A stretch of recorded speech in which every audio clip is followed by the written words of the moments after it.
कथा प्रवाह शिवानंद महाराज शास्त्रीजी। फार गोड आहे बघा. माणसाचं जीवन तसं जर बघायला गेलो तर जन्माला आल्यापासून मरेपर्यंत माणसाचं जीवन विटाळाच आहे. म्हणून तर म्हटलेलं आहे, शरीर विटाळाचे आळे. शरीर म्हणजे विटाळाचं आळे. शरीर रोगाचे भांडार, शरीर दुर्गंधीचे सार. हे शरीर जन्माला आल्यानंतर पहा, सव्वा महिना त्याचा विटाळ पाळावा लागतोय. सव्वा महिना म्हणजे किती माहिती का? आपल्या गावरान भाषेमध्ये सव्वा महिना म्हणतो आपण भाऊ, पण खरा त्याचे दिवस आहेत खरे त्याचे 42 दिवसामध्ये पूर्णपणे माणूस बदलून जातो. तुम्हाला जर काही साधना करायची असेल तर ती साधना सुद्धा कसल्याच प्रकारचा अवरोध न येता 42 दिवस जर तुम्ही तुमच्या जीवनातली साधना केली तर 42 दिवसानंतर ती साधना सफल होत असते. पूर्ण माणसाची बॉडी आणि जे काही लोकांना वाटतं की आम्हाला चांगलं बनायचंय, चांगलं व्हायचंय, काही लोकांना व्यसन सुटत नाहीत. 42 दिवस प्रयत्न करा. 43व्या दिवशी तुम्हाला प्रयत्न करायची गरज नाही, ते आपोआप सुटणार आहे. ऑटोमॅटिक तुम्हाला रेग्युलर हॅबिट होऊन जाणार, त्याची सवय बनवून जाणार. आणि 42 दिवस तो जीवात्मा कोण असतो, काय असतो, या परिवाराशी त्याला एकरूप होण्यासाठी 42 दिवस लागतात. म्हणून जन्माला आल्यानंतर 42 दिवस, ग्रामीण भाषेत त्याला सव्वा महिना म्हणतो, विटाळ पाळावा लागतो. आणि मृत्यूच्या नंतर सुद्धा दशक्रिया विधीपर्यंत त्या जीवात्म्याच्या नावानं आपण त्याचं पिंडदान करेपर्यंत विटाळ असतो. माणसाचा मृत्यू झाल्यानंतर सज्जन, आता बऱ्याचदा काही लोकांच्या मनात असे प्रश्न निर्माण होतात दत्ता महाराज, की माणसाचा मृत्यू झाल्यानंतर हे सगळे सोहळे का करतात? हा एक सोहळा आहे. दशक्रिया विधी हा एक सोहळा आहे, संस्कार आहे. हा माणसाच्या जन्मामध्ये हिंदू धर्म संस्कृतीमध्ये 16 संस्कार आहेत. जन्माला येण्याच्या अगोदरही संस्कार सुरुवात होते आणि मृत्यूनंतर संस्कार संपतात वर्ष श्राद्धापर्यंत. पहिला संस्कार आहे गर्भाधान संस्कार आणि सगळ्यात शेवटचा सांगतो तो आहे श्राद्ध विधी, वर्ष श्राद्ध. त्याच्यामध्ये 14 संस्कार आहेत.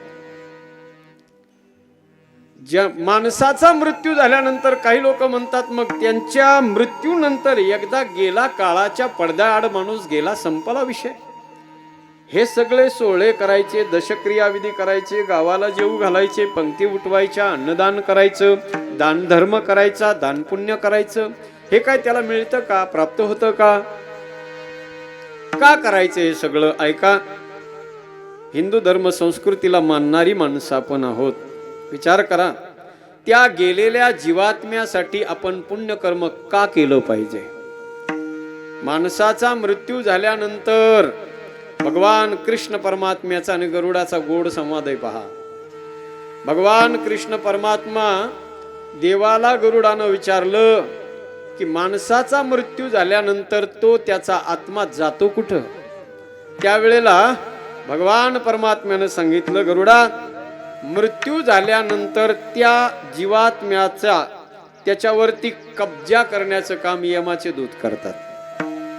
आणि बरोबर 24 घंट्यानंतर ते यमाचे दूत पुन्हा त्या जीवात्म्याला त्या परिवारामध्ये आणून सोडतात. तो जीवात्मा 24 तासानंतर सज्जन हो, तो त्या परिवारामध्येच असतो. फक्त आपल्याला तो दिसत नाही, त्याला आपण सगळे दिसतो.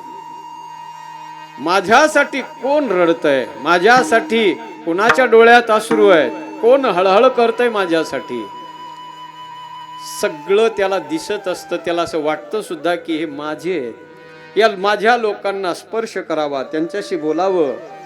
तो का माझ्यासोबत बोलत नाहीयेत म्हणून तो जोरजोरानं किंचाळत सुद्धा असतो, पण त्याची ना किंचाळी आपल्या कानावर ऐकायला येते, ना तो आपल्याला डोळ्यानं दिसतो. त्याच्या यातना, त्याच्या वेदना का नाही होणार सज्जन हो? अरे, जीव लावलेला माणूस 2 घंटे जर आपल्यातून बाहेर दुसरीकडे कुठे निघून गेला तर माणूस बेचैन होतो. आयुष्यभर जो माणूस आपल्या सुख आणि दुःखामध्ये सावलीसारखा जोडीदार आपल्या राहिलाय, तो माणूस ज्या वेळेला जगाचा निरोप घेऊन जातो, त्यावेळेला का राहिलेल्या पाठीमागच्या माणसाच्या अंतःकरणात बी त्याच्याविषयी आसक्ती कायम राहते आणि त्या जीवात्म्याच्या मनात सुद्धा राहते. जेवढं दुःख मागं राहिलेल्या लोकांना असतं ना सज्जनाव, तितकंच दुःख त्या गेलेल्या जीवात्म्याला सुद्धा असतंय. तो आपल्या त्या शरीरामध्ये, जे शरीर सोडलेलं असतं ना, त्या शरीरामध्ये पुन्हा प्रवेश करण्याचा प्रयत्न सुद्धा करतो. पण आता ते शरीर त्याला स्वीकारता येत नाही, स्वीकारल्या जात नाही, कारण त्याच्यातून एकदा तो बाहेर पडलेला आहे. आणि म्हणून त्याची तळमळ असते सज्जन हो. किती दिवस तळमळ, किती दिवस यातना तो सहन करतो. हे माणसाचं जीवन आहे पहा. तो जीवात्मा असं वाटतं त्याला की मी कधी यांना भेटल. 10 दिवसापर्यंत तो जीवात्मा त्या परिवाराच्या सोबत असतो. 10 दिवसापर्यंत पोटात अन्नाचा कण नसतो, भुकेनं तो व्याकुळ झालेला असतो. जी माणसं म्हणतात ना दशक्रिया विधी का करतात, त्यांच्यासाठी हे उत्तर आहे की आपण तो जीवात्मा गेल्यानंतर, आता आम्ही येत होतो त्यावेळेला इथे ब्राह्मण काका पिंडदान करत होते. पिंड बनवल्या जातात. 3 पिंड असतात, 3 सत्वगुण, रजोगुण आणि तमोगुणाचे. त्रिगुणातीत त्या जीवात्म्याला करायचं असतं दशक्रिया विधीच्या दिवशी. जोपर्यंत गुण आहे तोपर्यंत तो जीवात्मा मुक्त नाही होऊ शकत. त्रिगुणातीत जोपर्यंत होत नाही, त्रिगुणातीत करण्यासाठी हे 3 पिंड बनवल्या जातात. आणि त्यातला एक पिंड सज्जन हो स्पेशली त्या जीवात्म्याच्या नावानं काढलेला असतो. जोपर्यंत आपण तो पिंड त्याला देत नाही तोपर्यंत त्याची तृप्ती नाही होत. बरं, त्याला हे खाऊ तरी का घालायचंय? कारण त्याला त्याच्या जीवनामध्ये 1 वर्षाचा प्रवास करायचा आहे. इथून पुढे दशक्रिया विधीपासून पुढे त्याला 1 वर्षभराचा प्रवास करायचा आहे. आणि त्याच्या प्रवासामध्ये अरे सामान्य जत्राला माणूस चालला तशी भाकरीचं गठोडं त्याच्यासोबत आपण बांधून देतो. जो आपल्यातला माणूस आपला होता, जरी शरीरानं आता आपला नसला तरीही त्याला सुद्धा आपण पुढच्या त्याच्या प्रवासासाठी आवर्जून शब्द वापरतोय ते हो, त्याचा सुद्धा पुढचा प्रवास आहे. आणि त्याच्या त्या प्रवासासाठी शिदोरीच्या रूपानं आपण दशक्रिया विधीच्या दिवशी त्याला पिंड खाऊ घालतो. एवढंच नाही तर दशक्रिया विधीच्या दिवशी मागं राहिलेले जे लोक आहेत, ज्यांच्यासाठी देह त्या व्यक्तीनं झिजवलाय, त्यांचं एक कर्तव्य असतं. आपण बघा, त्या व्यक्तीला जी आवडणारी वस्तू आहे ती आवडती वस्तू मामा आपण त्याला देऊन टाकतो. ब्राह्मण काकाला आपण गो दान करतो, गायी दान करतो. दान पुण्य याच्यासाठीच करायचं आहे की जेणेकरून त्याचा जो पुढचा प्रवास आहे. एवढंच नाही, दशक्रिया विधी झाल्यानंतरही तो जीवात्मा तिथेच असतो. त्याच्यानंतर आपण त्याची 13वीचा कार्यक्रम करतो.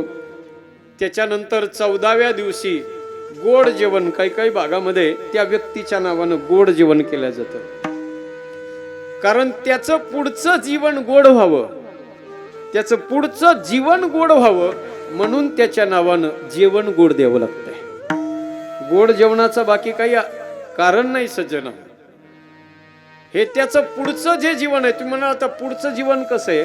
पुढचं 14व्याच्या नंतर हे सगळे यमाचे दूत त्याला आपलंसं करतात, आपल्या हातात घेतात.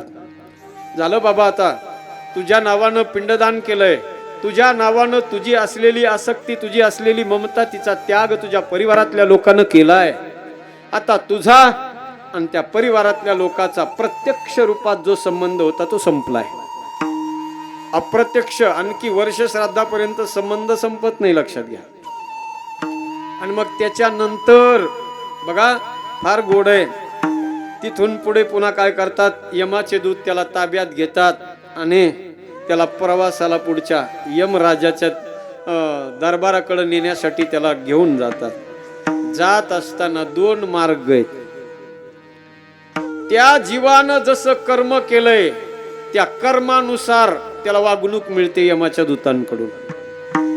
चांगला जर वागलेला असेल, जगाच्या कल्याणाची इच्छा त्याच्या अंतःकरणात असेल, गोरगरिबाच्या कामाला आलेला असेल, दुसऱ्याचे अश्रू पुसायला कधीतरी गेला असेल तर अशा व्यक्तीसाठी दान पुण्य केलं असेल, चांगलं पवित्र काम ज्यानं केलेलं असेल, संतांची संगती केली असेल, भगवंताच्या चरणाचं सानिध्य ज्यानं केलेलं असेल, असा जर माणूस असला ना तर यमाचे दूत दत्ता महाराज त्याला फुलं टाकत नेतात,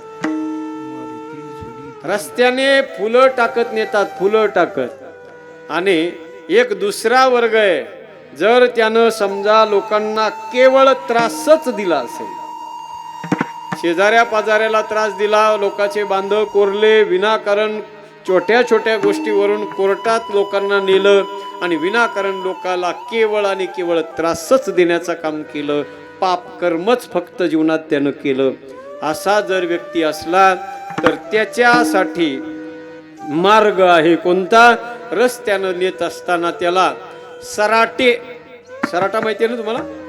3 प्रकारचे काटे असतात, त्याला कोणत्या बी बाजूने टाकलं की एक ना आणि त्याची वरच असते. त्या सराट्याच्या रस्त्यावरून त्याला चालवल्या जातं अनवनी पायाने.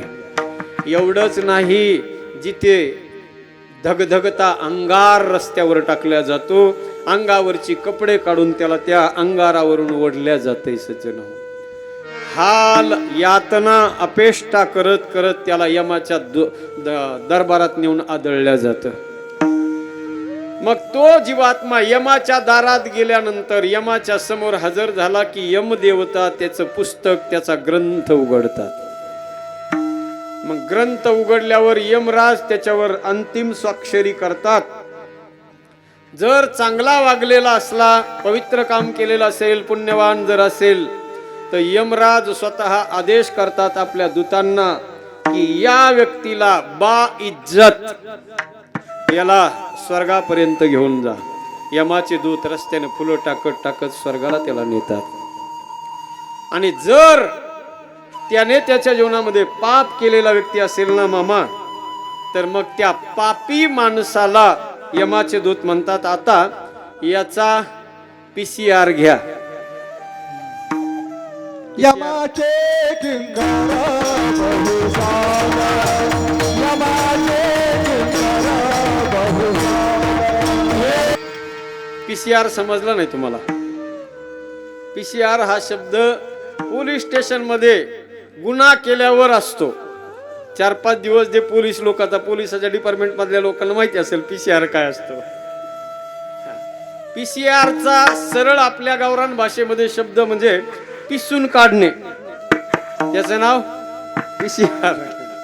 यमाचे दूत त्या जीवात्म्याला घेतात बघा. जसं कर्म असेल त्या पद्धतीनं मग त्याला ट्रीटमेंट दिल्या जाते.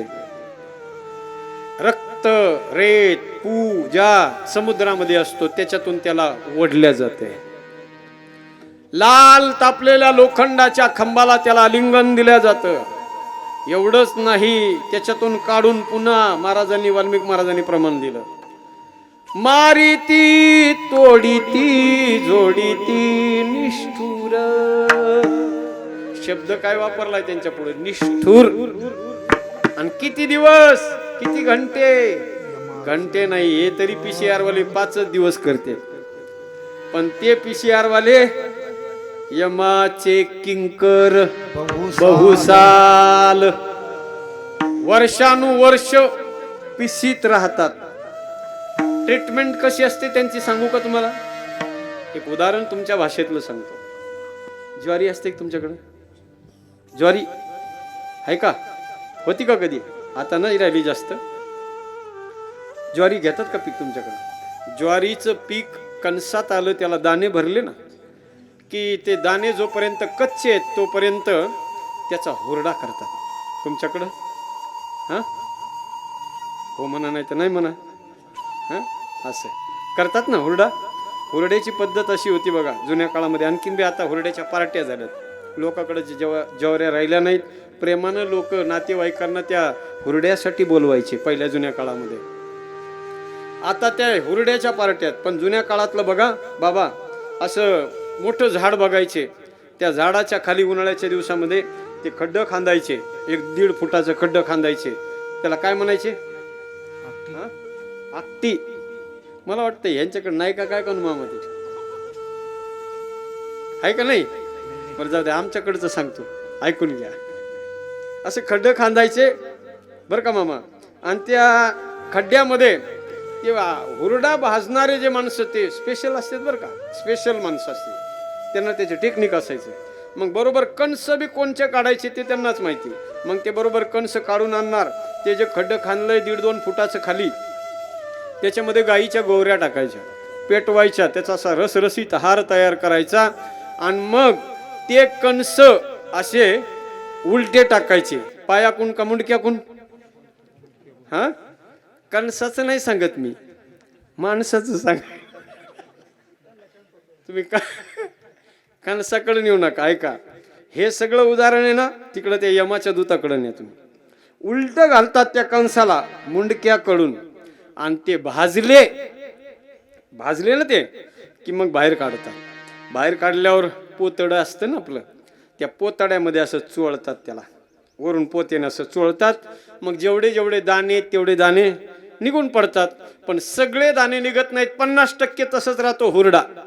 आणि ते पूर्ण हे झालेला नसतो ना, वाळलेला असला तर मोकळा निघन, पण ते कच्चा असल्यामुळं मामा असा सगळा निघत नाही ते हुरडा. मग ते लई हुशार माणसं असते, निघलं नाही का अगोदर असं चोळीत येत, आणि त्याच्यातून राहिलं की मग ते असं तोडी ती, मग पुन्हा त्या कणसाच्या ज्या दशा असतात ना त्या तोडतात त्याशा, आणि तोडल्यावर त्या पुन्हा ज्या पोत्याने दाबीत होते का त्याच पोत्यात पुन्हा ते टाकतात त्याशा, एवढ्या मोठ्या दशा. 2 जण दोन्हीकडून उभं राहतात, डाव्या हातानं असं पोतं घेतात, एक जण इकडच्या बाजूने धरतो, एक जण तिकडच्या बाजूने, आणि इतकंच असं मापातलं असं टिपरू, कशाचं असं जरा ठोकर टिपरू, असं मापातलं हातात घेतात ते दोन्हीकडून, पोतं असं धरतात, आणि मग आधी तोडी तीन पुन्हा जोडी ती, इतकं मारतेत सगळे पिस्स बाजूला करते.